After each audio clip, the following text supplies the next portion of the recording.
What's up guys, this is RJK Dynamics. Today we got my personal 2019 Audi S3 or Volkswagen Jetta, either or. But today what we're gonna do is we're gonna do a whole bunch of things, including a DSG service. We're doing the front transfer case, which is not on the Audi built-in, but it's how I recommend I do it because you don't want to believe that lifetime fluid, you know what I mean?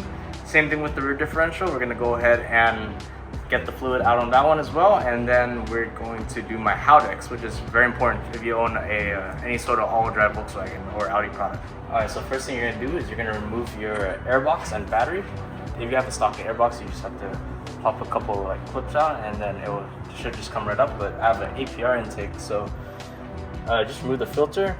Same thing, you just pull it up. But in order to get the clearance for the actual like shield, you would have to remove this also. It's like you just need enough memory. The fact that you got 1 terabyte. This got more memory than my computer. Oh yeah, I forgot about this side.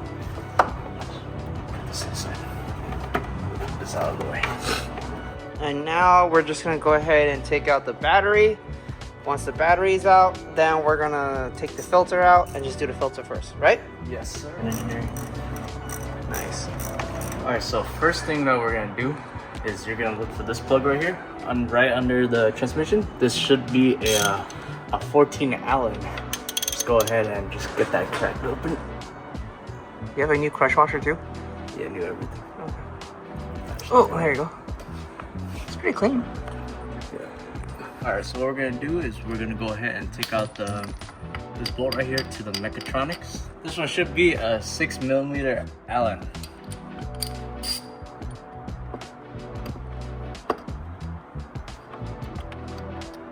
When we edit that out. Yeah. What the? Ooh. After you get the bolt and the washer out, for this one we're gonna go ahead and reuse it. So let's just make sure to clean the surface of the washer and everything. It is highly recommended to get a new washer, but in this scenario we only have the existing one. So we're gonna go ahead and reuse it. This one on the other hand, we do have a new one, so we're gonna go ahead and replace that one. Alright, so there's a straw in here that's pretty much like the level for the fluid. So we're gonna go ahead and take that out. That should be hand tight only.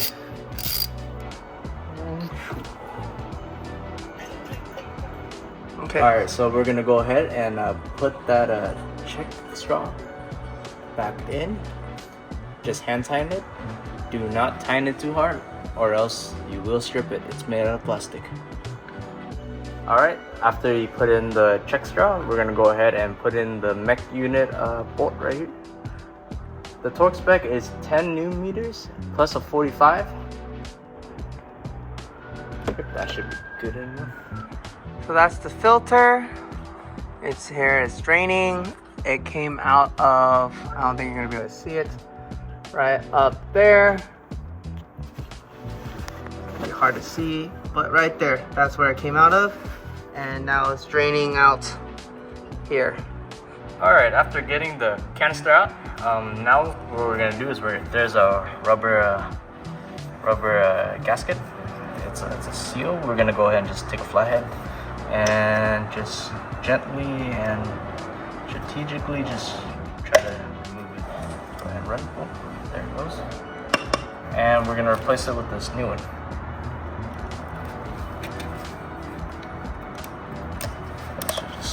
In like that. Yep. And we got the new filter. We're gonna go ahead and stick this right in. There you go. That's the filter. Oh, there you go. Switch. Guys, after torquing down your transmission oil filter, we're gonna go ahead and start filling it right up. We're gonna need this special adapter where we can pump the fluid from up here. All right, so we're gonna go ahead and use liquid moly, transmission oil. We're gonna go ahead and get our pump and then crack one of these open. We're gonna start sucking it right up. Sucking? Yep. Don't pull too hard. Because it looks like it's screwing onto something. Okay. Alright, so the first pump that we used, so the seals actually didn't work anymore, so that pump was completely useless, but good thing we got a second pump. We got plan B. So now we're just pumping the fluid right in. So after that service is done, we're gonna go ahead and do this service. This one's luckily you don't have to start the car. Ryan's on brake right now, so I'm gonna go ahead and crack that loose. Got that out. We're gonna go ahead and clean the bolt up, which I did, and put it back in like so. We're gonna torque this down to, what is it? 15? Yeah, okay. Torque this down to 15, and then if you see up there, right there, that is the fill plug. So we're gonna crack that loose and then start filling it up. So we filled it up by pumping it, and then we torqued everything down. It says 15 newton meters, which is about 11.5 or 6 pound-feet of torque. And once you tighten and torque that down, you just go ahead and move on to the rear, which is the exact same thing. It's right here, and then the fill plug is up there. Okay, so if you overfill it, it's gonna start coming out. So just, you know, watch out. Same as the front, you just wanna plug a hose in and start pumping it. We had to do a DIY hose because we didn't have an extra one so you don't switch up the fluids and use the same fluid to go and buy. So we just found some hose laying around and we're just reusing it. So we just finished this one. This is torqued to 15 newton meters, and we filled it up till it started coming out. Wait till it stopped, plugged it. That's it. So now we're gonna go ahead and do the Haldex system. Okay, so the only last two things left. We have the Haldex, and we just didn't wrap up the front. We're gonna start the car, and then let it warm up, and then when it stops trickling down, we're gonna shut the car and plug it back in, and then this service is done. So we already finished the front diff. We just did the rear diff, and so it's just Haldex and that left. Most importantly for this, make sure it's at 35 degrees Celsius. That's how you know it's running temperature, and if it starts trickling after 35 degrees, that's a good time to plug it up. And survey says temperature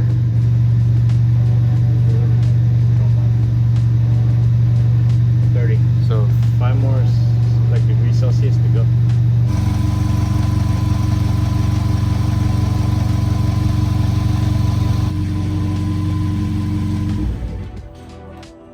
We just finished the transmission heating temperature. Now he's gonna torque it down, but I'm gonna just check all the parts that we did, see if there's any liquid coming out. Nope, there is none. Dry. And I'm gonna check the front here as well. This is dry, admittedly hot, but dry. I'm gonna reach underneath here just to get that. Yep, it is also dry, bone dry, which means no leaks, which is perfect. Okay, so the fill is right here, and the drain is right here. So before we're doing that though, we're gonna unplug. You probably can't see it, it's back there. We're gonna unplug the wire so we can take that out. All right, so this is the plug that was attached up here, and this is how you actually get it out. So go ahead and demonstrate. You're gonna go ahead and pry, get something in, because it's gonna be blind. It's gonna be all the way up here. Yeah. So what you're gonna do is you're gonna feel this out as you're pushing this forward. Look what it does. Ow. Yeah, don't do that. But it moves that lever up, which allows you to pry it out. You gotta wiggle it out, and then it pops out. Yep. And then for these clips, you just push this and then slide it out. But you can also just push one side in and then slide the rest out. So this grips, so that grips onto, not sure if I can get a shot of it. So there's one here. That's what grips on it, and another one up there. But we can't show you up there. You just have to feel for it. But again, you just press these two together and they'll come out. So we're gonna go ahead and remove the fill plug first to make sure that you can still service it. There you go. There you go. It's not that dirty. It's pretty clean. Oh, yeah. It's 10 millimeters to take the top part off, right here. And at the bottom, when you take this out, you just need to wiggle a little bit and it'll get out. And it's good to put a little towel here because stuff might come out. And you just want to gently pry and wiggle it back and forth, and it should come out, and you can get the stuff all over the wire, which is great. All right, so what we got here is the Haldex pump. So as per usual, we got 2 new bolts for the drain and fill, as well as the 2 O-rings and the 2 bolts that hold this pump together. So always get new hardware when it comes to this particular component. But right now what we're gonna do is we're just gonna make sure the screen is clean. I'm actually gonna unbolt the screen itself and clean it out. All right, so what I did here is I took out the filter and I sprayed it down with some brake cleaner. The goal is to make sure that it's completely clean and clear. The reason why this is really important and it could be fatal is because if this thing gets clogged up with metal shavings or everything that comes out of the pump, this will essentially choke out the pump, and you're gonna have to buy a whole new Haldex pump as soon as you choke it out, and your car's gonna be front wheel drive. So it's important to make sure this is clean.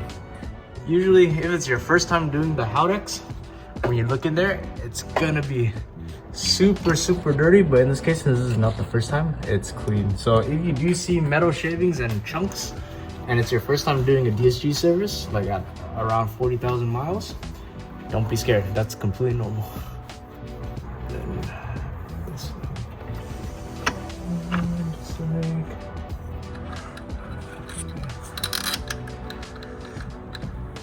Put a new bolt in and use that to tighten it all the way down.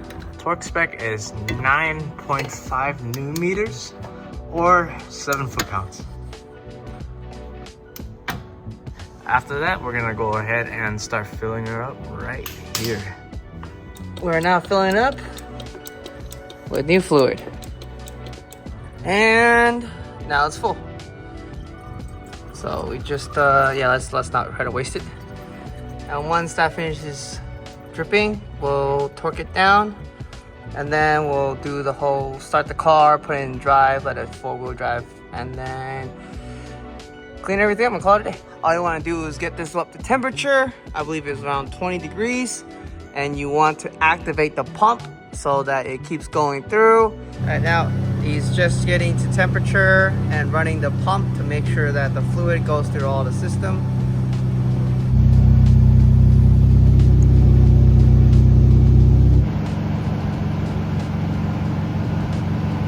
All right, so after getting the car running, rolling, getting the temps anywhere between 20 degrees Celsius and 40 degrees Celsius, go ahead and just take off your fill plug again, just in case if there's any fluid that's gonna come out. Let's find out. And there's nothing, so Nothing came out. We're just gonna pump a little bit just to see. Okay. It's just a tiny little bit more.